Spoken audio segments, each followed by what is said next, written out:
Hello everyone, welcome back to my channel Ratna Mondal. তোমরা সকলে কেমন আছো অবশ্যই কমেন্টে জানিও। আমি তো খুব ভালো আছি। আর আজকে কিন্তু সকাল থেকে ভিডিওটা স্টার্ট করলাম। সারাদিন কী করব সেটাই থাকছে ব্লগে। তো আজকের ব্লগটা কিন্তু খুব ইন্টারেস্টিং হতে চলেছে। তো ভিডিওটা কেউ স্কিপ না করে দেখে থাকো, আশা করি সবারই ভালো লাগবে।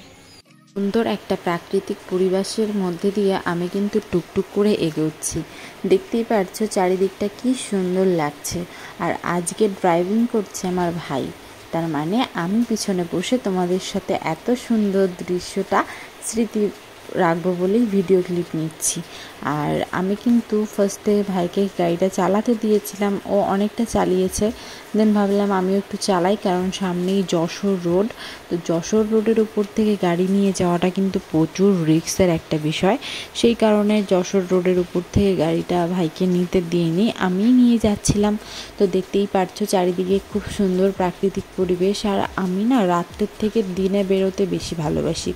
দিনে আমার বেরোলে বেশি কমফোর্টেবল মনে হয়, রাত্রে আমি খুব খুব খুব কম বেরোই, মানে বেরোই না বলা যায়। তো সেই কারণে আমি কিন্তু যশোর রোড ধরে এগোচ্ছিলাম সামনের দিকে। আর আজকে না আমার একটু কাজ রয়েছে, তো ভাবলাম চলো চাঁদপাড়ায় যাওয়াই যাক, সকাল সকাল কাজগুলো কমপ্লিট করা হোক। তো আজকে আমি মণ্ডলপাড়ার এত দূর গাড়িতে, মানে মণ্ডলপাড়ায় আমার কাজটা ছিল, চাঁদপাড়ার থেকে একটু সামনে মণ্ডলপাড়া সেখানে। বাট আমি না কখনো এই দিকটায় গাড়ি নিয়ে আসিনি। আর একটুখানি গেলে প্রায় বনগাঁ হাইওয়েতে উঠে যেতাম, কিন্তু আমার যেহেতু মণ্ডলপাড়া অবধি হচ্ছে সীমাবদ্ধ রোড, তো সেই কারণে আমি সেখানেই যাব। তো এই সাইডটায় যেহেতু আগে আসিনি আমি গাড়ি নিয়ে, যেহেতু আজকে এসছি সেই কারণে ভিডিওগুলো নেওয়া যাতে তোমাদের সুবিধা হয় আর নিজের কাছেও একটা স্মৃতি হিসাবে থেকে যাবে। তো সেই কারণে কিন্তু আমি আজকে এই মণ্ডলপাড়ার এদিকে ভিডিওগুলো করছি। আর দেখতেই পারছো এখানে কিন্তু প্রচুর বড় বড় বাস যাচ্ছে আর কি। ভিড় যেহেতু বাস তো যাবেই। আর এই যে আমার যে চিঠিগুলো নেওয়ার ছিল সেই চিঠিগুলো আমি নিলাম।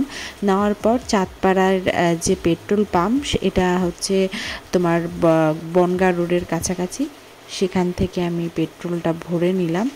পেট্রোলটা ভরার পরে কিন্তু এবার আমি আবারও রওনা দিয়ে দিলাম, কারণ আমাকে কিন্তু বাড়ির দিকে যেতে হবে। হ্যাঁ, বাড়ি যাওয়ার আগে হচ্ছে আগে পোস্ট করতে হবে ফটোটা, আমার মানে চিঠিগুলো পোস্ট করতে হবে, দেন বাড়ি যেতে হবে। আর এই জায়গাটা না আনকমন একটা জায়গা, আমি জাস্ট বুঝতেই পারছিলাম না যে এখানে কি করব আমি। কিন্তু রোডটা এত মারাত্মক সুন্দর, এত মারাত্মক সুন্দর, মানে দেখে মনে হচ্ছে আমি বাংলাদেশে চলে এসেছি। খুব সুন্দর একটা জায়গা এইটা। তো এই জায়গাটা হচ্ছে বনগাঁর যে আগে কৃষি অফিসের পিছনের যে চত্বরটা, সেই চত্বরটা খুবই সুন্দর একটা প্লেস। আমার তো বেশ ভালোই লাগছিল। আর ফার্স্ট টাইম এখানে আসতে পেরে সত্যি জায়গাটা মানে একটু ওখানে জঙ্গল, বাট তারপরেও খুব ভালো। আর এই সাইডে একটা অফিস আছে, বাট অফিসটা কিসের অফিস সেটা আমি কিন্তু জানি না, যেহেতু আমি এখানে কোনো কাজে আসিনি। জায়গাটা আমার ভালো লাগলো, ভাবলাম একটু যাই ভিতরে, গিয়েই দেখি কি আছে। সেই কারণে কিন্তু গাড়িটা নিয়ে ভিতরে যাওয়া। এখানে লেখা রয়েছে গাইঘাটা কৃষি উত্তর 24 পরগনা, তো হয়তো কৃষিকাজেরই কোনো একটা ব্যাপার হবে। তো দেখতে পাচ্ছ কি সুন্দর লাগছে মেঘটা, মেঘের সঙ্গে কিন্তু জায়গাটাও মানিয়ে গেছে। খুব সুন্দর একটা জায়গা, আমার তো খুবই পছন্দ হয়েছে। তোমরা যদি কেউ এখানে এসে থাকো, মানে আগে পরে এসেছো, তাহলে কিন্তু আমাকে একটু কমেন্টে জানিও তো যে এখানে মেইন কাজটা কি হয়, কারণ আমি তো নিজেই জানি না এখানে কি কাজ হয়, ভুল করে রাস্তায় ঢুকে পড়েছি। আর এই গাছটার এখানে জাস্ট অসাধারণ লাগছে দেখো। আমাদের চাঁদপাড়ার মধ্যে যে এত সুন্দর একটা প্লেস রয়েছে সেটা কিন্তু সত্যি আমি জানতাম না। চারিদিকটা এত সুন্দর, পুরো মনে হচ্ছে বাংলাদেশে চলে এসেছি। খুব সুন্দর একটা জায়গা। আসলে আমার হচ্ছে আজকে কিছু মানে ফটো না, কিছু চিঠি পোস্ট করতে হবে, যে কারণে আমি হচ্ছে চাঁদপাড়া চলে এসেছি।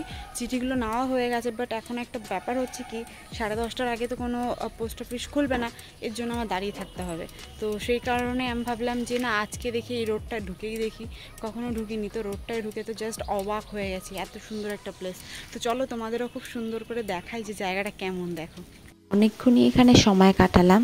তো ভাবলাম যে না, আর বেশিক্ষণ দাঁড়ালে হবে না, আমার চিঠিগুলো পোস্ট করতে হবে। আর যদিও পোস্ট অফিস এত তাড়াতাড়ি খোলে না, চিঠিটা আমাকে যে দিয়েছে সে একটু তাড়াতাড়ি দিয়ে গেছে, তার একটু কাজ ছিল তার জন্য।